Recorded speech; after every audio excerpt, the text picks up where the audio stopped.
Thanks for locking in with 77 Flavors of Chicago. We're your hosts, Dario. And I'm Sarah, and I hope you're ready to learn with us. Yeah, buddy. Today, we talking about black people hair. Why would you say it like that? And equity and stuff like that. Because it's wealth important. Management. And wealth.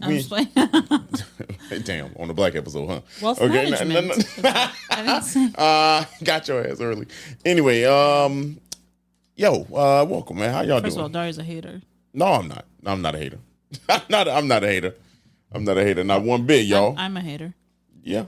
Damn. So how are you not a hater, but I'm a hater? I don't know. We're practically the same person. A little bit, yeah. I would say so. Yeah. Anyway, how y'all doing? Yeah. Happy Monday. Y'all drunk? Tiffany, Stephanie. Tiffany, you just naming names. James, how y'all doing? Kyle. Why name the names we know? Ms. Londa. How are you doing? I'm great. I'm doing great. It's been last week was a eventful week. It was, to say the least. But it was very fun. I had a lot of Did you do anything for St. Patrick's Day? Why would I? I'm not even 3% Irish. Damn. That's a bait question. Look at you. Did you do anything for St. Patrick's Day? No, I was with you. So why would you ask me that? Y'all probably like, what the fuck is this, man? What is this? This is the back of the bus episode. Yeah, it is. Yeah. Today we was back of the bus energy last week though. Yeah, that's true. We was that mount up energy. You know what I feel like these episodes are? What the podcast feels like to me? It feels like an intimate FaceTime, but without an intimate voice note. Let's say like with our listeners, like no one else knows what we're talking about. Long ass voicemail, except for me, you, and then the person listening. You know what I mean? I like that. It just feels so chill. Yeah, and like I don't know. Yeah, it feels really special. It depends on what episode people jump in though. If you jump in on this episode, you probably like, what the fuck is going on? Yeah, if you don't know us, you might be confused. You might be confused by the energy that we're putting off. But if you know us, you know what's crazy is that earlier when we first started, Reddit was like, "Yo, they just got nothing but inside jokes with each other, and don't nobody get it." We didn't have any inside jokes. We also didn't have any listeners. We didn't, right? So we did whatever the fuck we wanted. Right. We weren't doing inside jokes, but we weren't. Now we could, but we try not to. But here's the thing: we created inside jokes with the podcast, though. True. So if you listened in continuity, you part of the joke. But even if we do tell an inside joke, I try to explain it. You're right. Yeah, I feel like I hate jumping in a podcast and not knowing what's going on, and they don't know what's going on. I want everyone to feel like we're your best friend, right? That strongly likes you, right? right. We don't throw the L word around. No, we don't. We're emotionally unavailable. right. We can't do that. We like y'all. Strongly. I'll even write you a letter of recommendation if you ask for one. But we don't know y'all like that. No. Not enough to love you. I will say, shout out to y'all, man, because last week y'all came through for us. Y'all came through. We ain't got to elaborate, but if so last week we posted our big partnership post with the Art Institute. Let me get that coin going. Which honestly is kind of surreal because we're such fans of the Art Institute that like as a concept. Yes. So to post a collab post with them was kind of insane. And we're so grateful that they gave us an opportunity. You don't often see people that look like us being given large opportunities like that where we're offered a platform like the one for the Art Institute. So, and you guys really showed up. You engaged with the post. It was all positive on there. Man. We got some great comments. We got some great feedback from the team at the Art Institute. So we just want to say thank you. Hey. You guys are constantly just showing up for us. Yeah. And we hope that's why we don't miss a week. Right. You know what I'm saying? Because y'all don't miss. Yeah, right. You spit bars today. What's going on? I'm just super grateful for this community that we've built. You know, sometimes it feels a kind of you feel alone talking into a mic and kind of like, no, I know. But I mean, like, it's just you and me. You know what I mean? Yeah, but like, genuinely, I don't feel that. Genuinely, I feel like there's a community that like fucks with us. Yeah. You know? That supports us, that wants us to succeed. And I am so grateful because we get to do the things that we love and talk about the city that we love because you guys fuck with us. Yes. Like without you, it would just be Dario and I talking into him. I don't know if we would still be doing this if like that's true. You know what I mean? Like after we hit the 77, we I probably don't know would if have we been would have been still going. Yeah, we probably would have been like, you know what? That's cool. We did it. It's over. You know what I'm saying? But like here we are 3 years later. Like truly. So damn, we done doubled up to 77 now that I think about it. Yeah. Damn. We didn't even celebrate that. I mean, it's different now. It is. We did the 77. This, you know what? Over. This might be, now that I think about it, this episode might be the double up episode. I think so. Maybe. I love that we never know until after we post the episode. That's how real it is over here, y'all. Because you know what? With people that be knowing that kind of stuff, they have other people that can archive. Yeah, that can go through and be like, hey, this is a significant episode. You probably need to. But it's just us two. We trying to do the best we can. With acting a fool. I'm just really grateful, y'all. Yeah. Do you want to tell people about the bread that you made? First of all, how fucking dare you? That's question number one. Okay, Dario is a hater. I just want to go back to my original phrase. On now. You know why he's a hater? Because I made 2 loaves of bread, and one of them was amazing, but he's talking about the one that I fucked up. No. He didn't say, oh, do you want to tell them about the amazing loaf of bread that you made that I scarfed down half of? No, he didn't want to talk about that one. He wants to talk about the one that I fucked up. And you know what? It's fine. I did fuck up. Because sourdough is hard. Yeah. When you start out. Yeah. In that case, it was real hard. You're literally an asshole. Like, you're so mean. No. If I start crying right now. Nah, don't do that. Don't cry. It might be that time of month. But damn. Oh, man. So, wow. So we can tell. Don't say that. No, that's just in your head. Stop it. It is. No, but so I made the first loaf and I followed like a very precise beginner recipe and it turned out really great. Mm-hmm. And then I felt very confident and I was like, I'm going to follow this TikTok. And on TikTok, they don't post like detail recipes. Yeah, they just give basics. And so I followed this recipe thinking that it gave me enough information to be able to like follow through. Mm-hmm. And for some reason, my bread did not rise and did not bake through, even though I baked it for quite a while. Damn, that's wild. So it's fine. We know a ton of bakers. And y'all came through again. Y'all came through. Slid in our DMs. Last week was a great week for y'all. I love it. Yeah. And so I got a ton of feedback. I kind of know what I did wrong. I think what I did was my starter was not active. And so it didn't, and I did not let the dough ferment long enough, so it didn't rise. So I will try again later this week. Try to make another loaf. Someone sent me a recipe that I shared. I shared all of this on our story. Like I heard the feedback on our story on our Instagram. If you follow us, but I'm gonna try again. And if I like the recipe that I try, I'll also post that on our story. Yeah, I like that. Yeah, you know what they say about Tony Stark? He always learns from his mistakes. Yeah, so, yeah. I'm determined.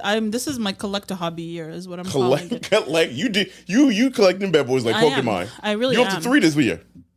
3? Yarning. I'm a yarn crochet. There it is. Fuck is yarning? You knew what I meant though. You know what I meant? Yeah, because I know you. Okay.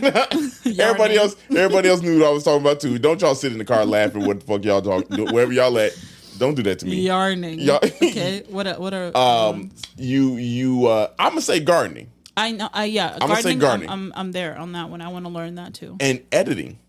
It's very true. You've been a beast lately. Y'all, all those shorts you see on our Instagram. Yeah. Girl editing those. Right. Ones. I'm saying you going crazy. I can't tell you how many takes we.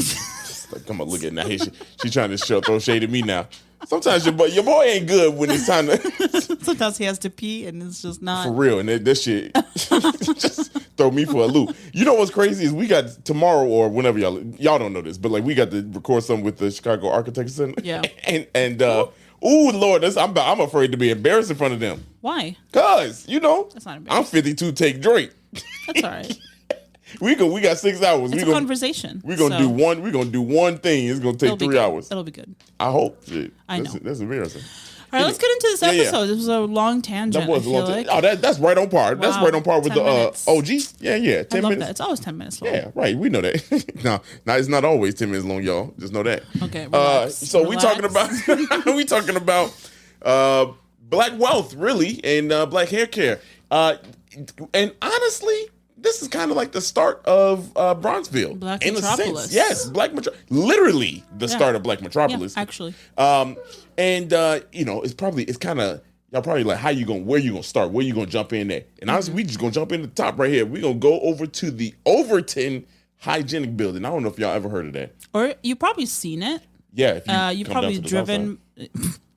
Yeah, I mean, if you have been to Bronzeville and you've driven in the area, you've probably driven past the Overton building. Yes. It is right next door.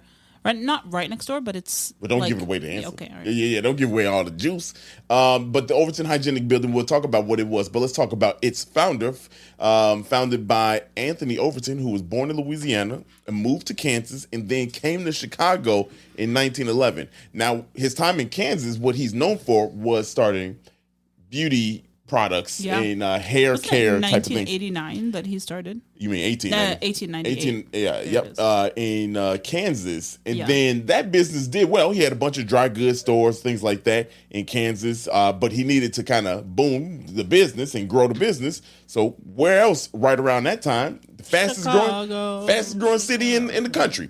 And so he came to Chicago, like I said, 1911. And at that time, he started the Overton Hygienic Company in that out of that building. And what they did was do a bunch of different things. And he became kind of like the prince of Chicago or Bronzeville, right? Yeah. And to give you some more context, what did he do? He literally, that's why we keep saying equity and wealth and things like that. He is like the start of a person that of what Bronzeville was.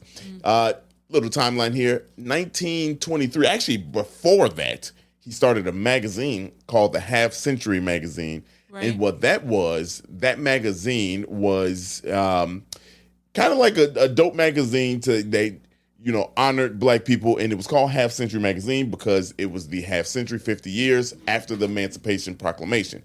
So along those times, also with the Half Century Magazine, it was a publication. It was more of a magazine, not a newspaper. You had the Defender that was going on at that time also.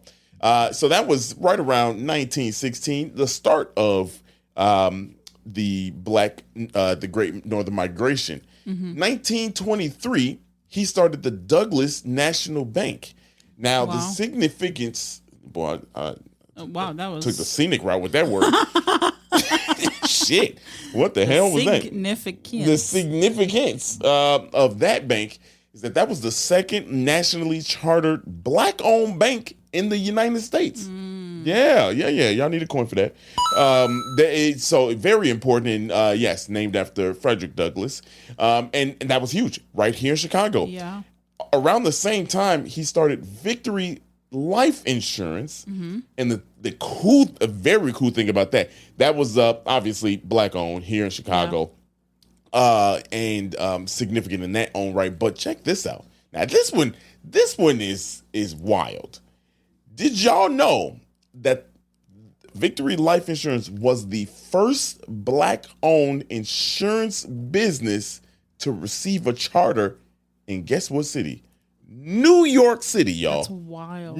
So if anybody in New York is listening, we know y'all are. That was the first charter from Chicago. So once that insurance company started kind of booming, they branched off to Chicago, which is really dope. Then here's some more cool stuff, y'all. Here's some more cool stuff. We knew this because we did this before. Yeah.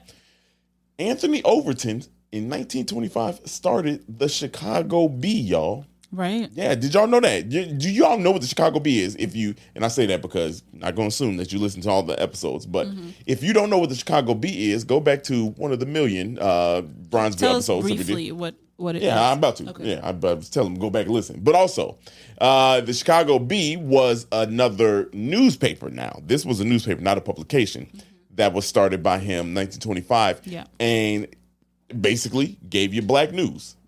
That was pertinent to us, things like that. Think about 1925. You in the middle of the Great Northern Migration. You got a lot of different things happening.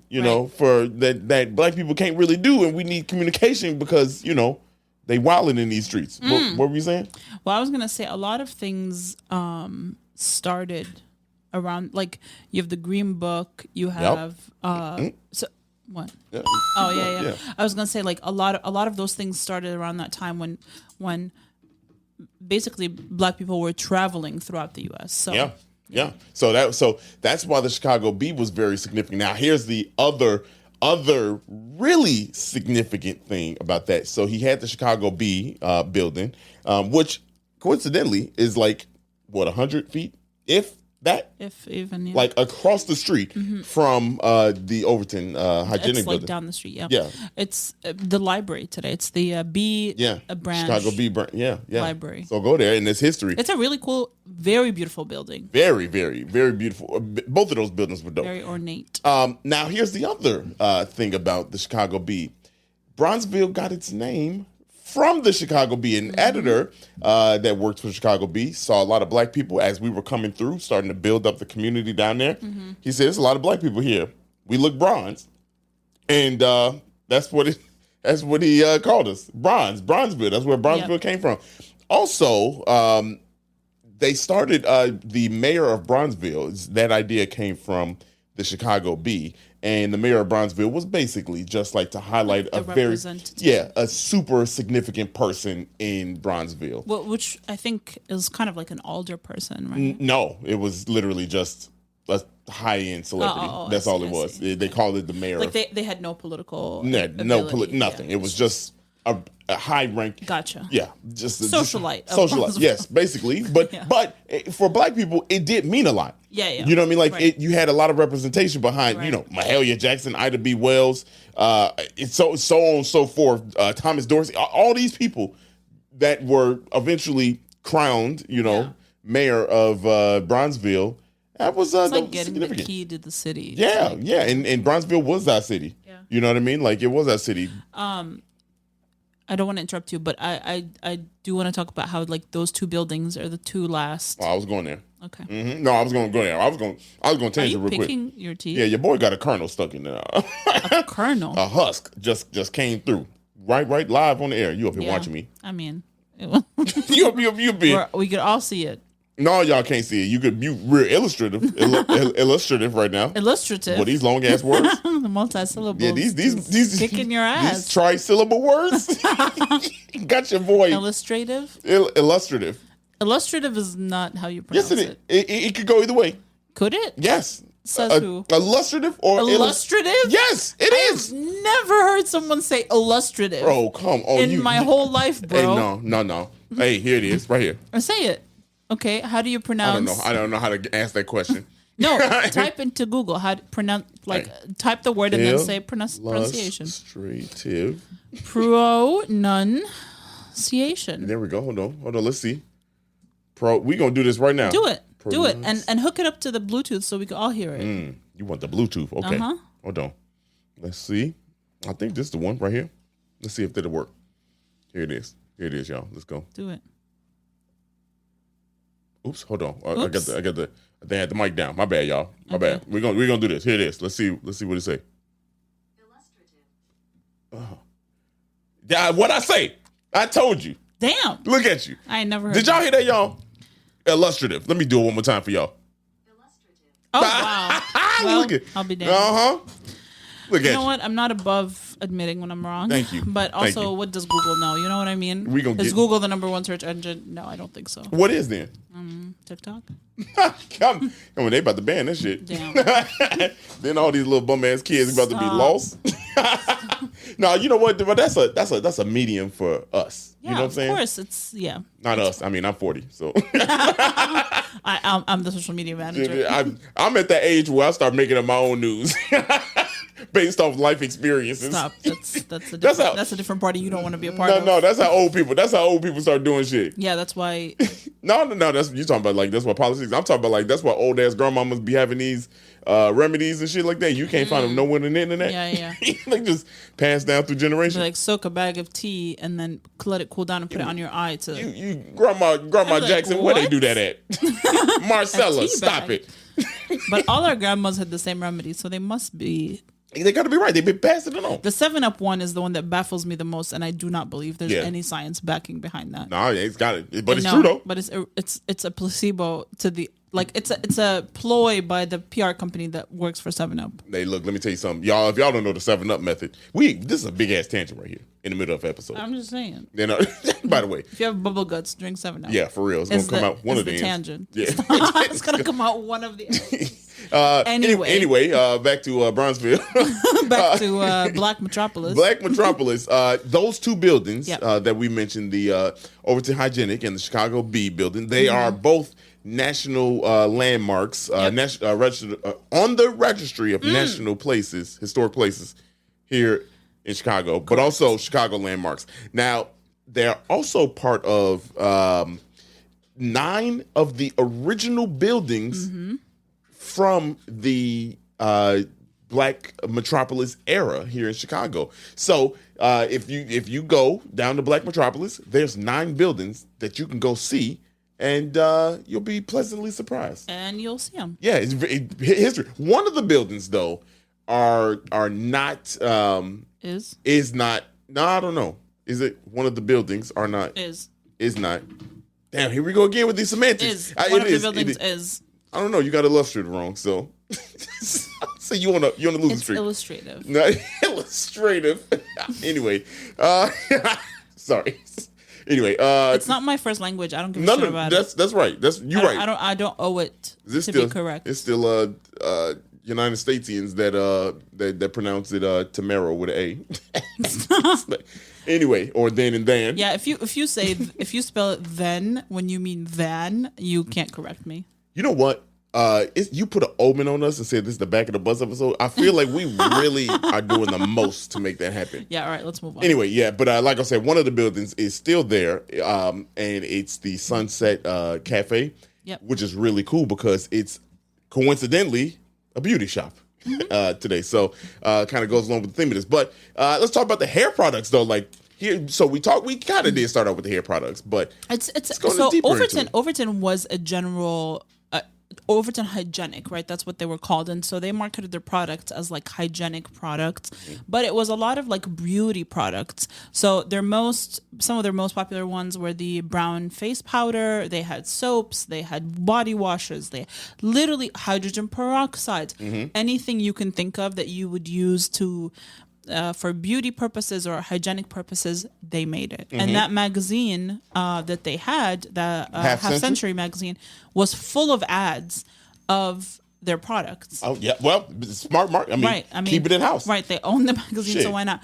But there were some other companies that started in Chicago that were also very significant to Black hair culture, to Black culture in general, and one of them was Murray's. Hey. And C.D. Murray was a barber, and he developed the pomade in his barbershop in 1925. And Murray started producing it in 1926. And then the company was purchased in 1959 by Harry Berlin from Detroit, who was a pharmacist. And what did he do? He was like, yeah, this works. It was very popular, and it became even more popular when they started using it in movies because it was very white people needed some shit to make their hair stand in place, and so the heavy pomade kind of like helped that sculpt those hairstyles that. It was for Black people. It was marketed to like tame the hair, but for white people, it was like make these cool sculpted hairstyles or something. You know what? And that makes sense. Obviously, any brother out there, you listen to this, you know you got a thing Murray's, and that shit you done had that for at least 4 years now. Because Murray's lasts forever. It lasts forever. And get this, I wonder about this bit of history. And I know there's a bunch of pomades. But Red Dead Redemption, the video game, Red Dead Redemption 2, they have a part where you can go do your hair and they use pomade. So the invention of pomade wasn't necessarily done by Murray. It was the word pomade comes from the French. Yeah. So it had already existed because, people weren't like necessarily washing their hair all the time in Europe. They didn't, So you said, I'm not going to speak on that. You said slide by that one. Don't want no smoke. I believe that is like the word comes from the French word for pomade. So, but I don't know if it was like a French invention. I didn't dig too much into where the product came from. But But yeah, Murray's is still around, very popular. Hell yeah, I got a can. Yeah. Yeah. And then after that, we had Valmer Products. Valmer Products was actually it was started by Morton Newman and his wife. They were Jewish, white, living on the south side of Chicago, and he worked in toiletries. He was kind of like a salesperson in toiletries, and so he started seeing this gap in the industry where there was no product for black and brown hair. Everything was marketed to white people, and he was like, I'm gonna do that, basically. Right. And so he was a chemist. He was 28 years old, and he really, people see it both ways. They either see he took advantage of a group of people and kind of like used them and their culture and exploited them to create these products and kind of like build wealth from it. And some people are like, it's just a capitalist society that we live in, and he saw a gap in the market and he took advantage of it. I'm doing it. So, but they also made hair pomades, they made perfumes, they made skin creams. They also had a record label, and they had books and all kinds of things. Their first warehouse, which is now kind of in the area where McCormick is, and then across the street from that, like further down the street on by Motor Row, actually had a recording studio in it, and eventually became one of the locations for Chess Records. Oh, y'all, that's Chess Records. If you know Chess Records, y'all, we did a whole episode. Man, we didn't do the whole episode, but we did an episode on Motor Row. Right, we and did. Talk about that's a historic place. So we did do an episode on Chess Records. We did do. That's right. That's right. We did do. Man, we did so much of this shit. I know. Wow. We found out we learned more about Chess Records when we did Motor Row, and then we went back and did the Chess Records. Yeah, and we were episode. like, we got to do a whole separate. Yeah. But one thing that stood out about Valmer Products is their packaging. It was very. The illustrations were very cool, really cool. It was very racy, illustrative. You're just ridiculous. Illustrative. And I can't stand you. Illustrative. Stop it. Turn this shit off. They were also very like racy. They were often in ebony and jet, and they were like of women using body powders, and like the woman is half naked. You can kind of see her like it was very side boob and all that kind of stuff. And there was a lot of controversy about the illustrations that were on stop it. I'm not doing nothing. I'm not doing nothing. On the packages, because the artists that made those illustrations were never allowed to like sign their art. So they were never credited for their art, even though horrible. A lot of them were black artists. Horrible. And one very famous one, or later became famous, was Charles C. Dawson. And he was a graduate of the Art Institute. Yep. Graduate of the Art Institute. He actually started. Yeah. He graduated from the Art Institute. He was he had his own publishing company that made books and children's books specifically for Black children and Black people. He also took part of the first Black art exhibit of its kind in 1927 for Black artists, for illustration artists. So he was a very significant person in the art community, but when he was creating art for Valmer Products, he was kind of like pushed off. We're going to have to talk about that one later. I know. Yeah. But yeah, so their products became super popular. And then finally, probably the most well-known one that's still around is Johnson Products. Yes. Johnson Products was started by husband and wife, George and Joanne Johnson. Is Joanne or Joan? Joanne, I don't know. How's it spelled? Joan. Yeah, that's Joan. Okay. Because I saw it earlier and I was like, wait, Joanne? It's I Joan. don't know. It's all good. I didn't watch any interviews where anyone was pronouncing her name. Yeah, no, I get it. So I just read it how I would phonetically read it. That makes sense. Joan. Joanne. No, but that's Joan. It's Joanne. That's Joan. I mean, it's Joan. So George and Joan Johnson. Yeah. Joan Johnson is a really cool name. Yeah, JJ. Yeah. But Joan Johnson, like, It's JoJo is like really alliteration or something like that. Alliteration. Is it? Is that? I don't know. Yeah, I don't know. I'm not answering any more grammatical questions in this episode. I'm done. So they started the company in 1954. There's an anecdote about how they got the funding for the company. So apparently George went to a bank and he asked for a business loan, and they said no.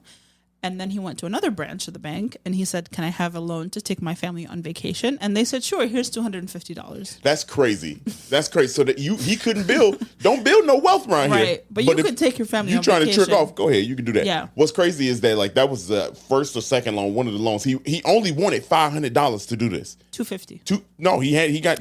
He got two $250 loans. One the ski mask way. One of them gave it to him. Yeah. And the other one had to do this bullshit. Yeah. That's crazy. But think about that. $500 to start a mega company. Crazy. If I had 500, that's all it took. Well, I'd be Bill Gates. It's a different time. Yeah, for real.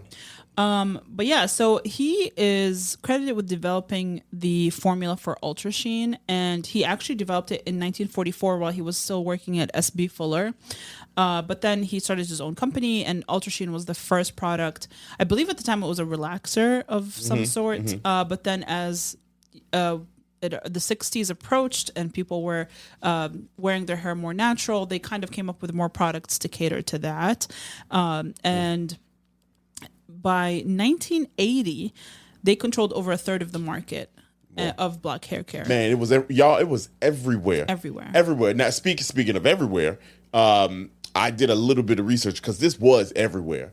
So take it down a little side tangent here, but hang with me here. 1970 is when Soul Train started, y'all.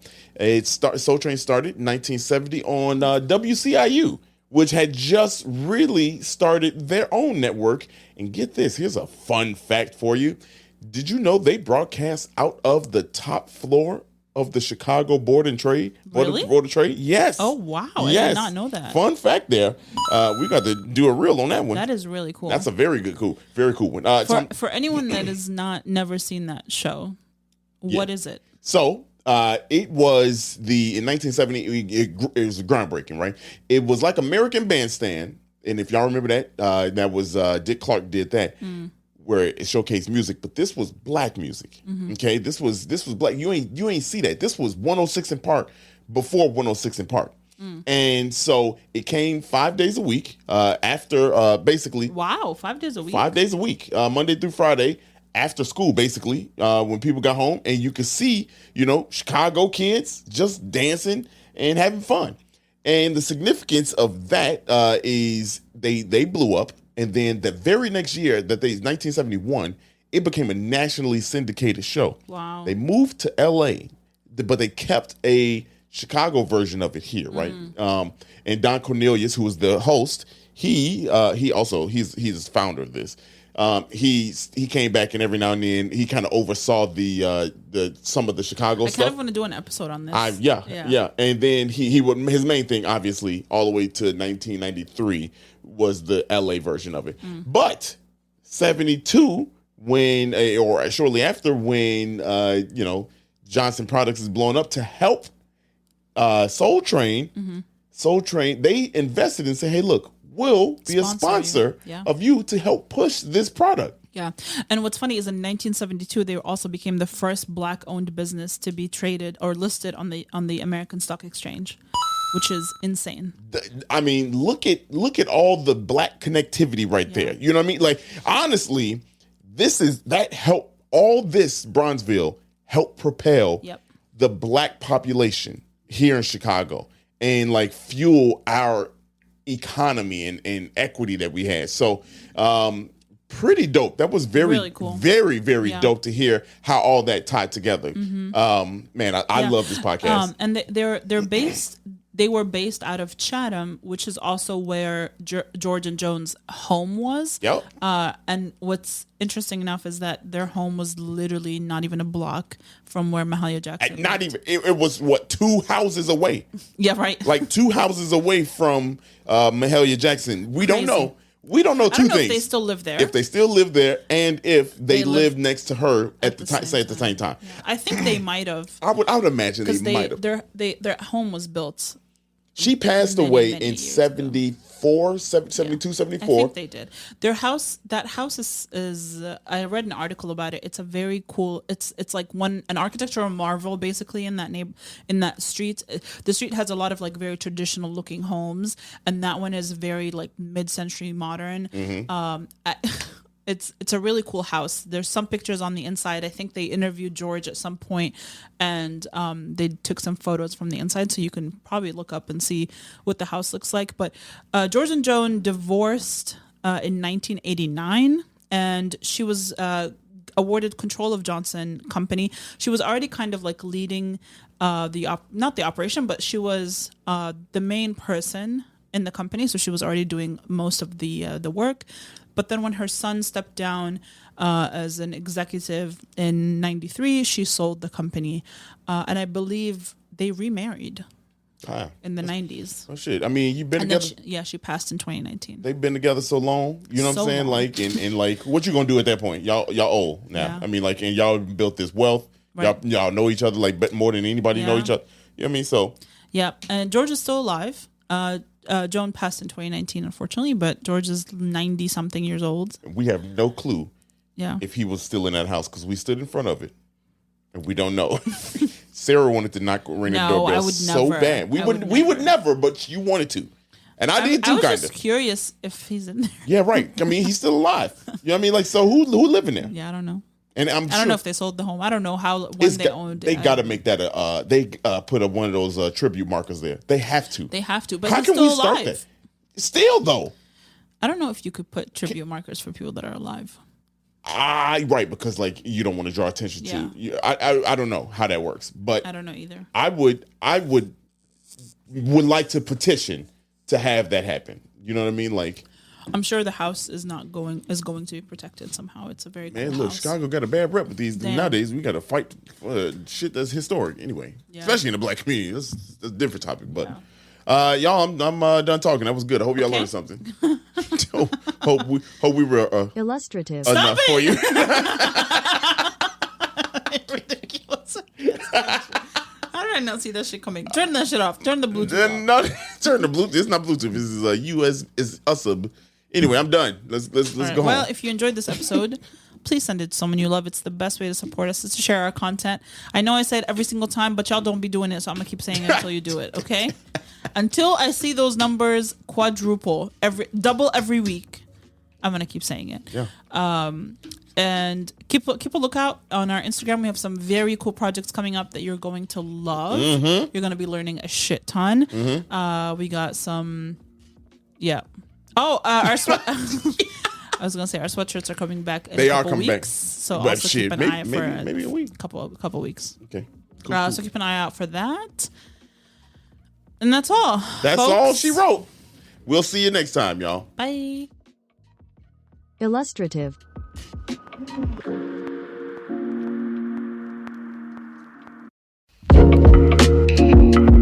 Thank you so much for listening to today's episode, and we hope you loved it. And if you could, please follow us on social media at 77 Flavors Shy on Instagram, Facebook, TikTok, and Twitter. If you have any ideas or deep dives that you'd love us to do, please contact us at media@77flavorsshy. That's the number 77 flavors and shy for Chicago.com. If you like visuals, please subscribe and follow and watch us on our YouTube channel at the same thing, 77 Flavors Shy, or search 77 Flavors of Chicago. If you would like to support us monetarily, go ahead and click that Buzzsprout link in the description of this episode. And as always, we gonna see you next week. Peace.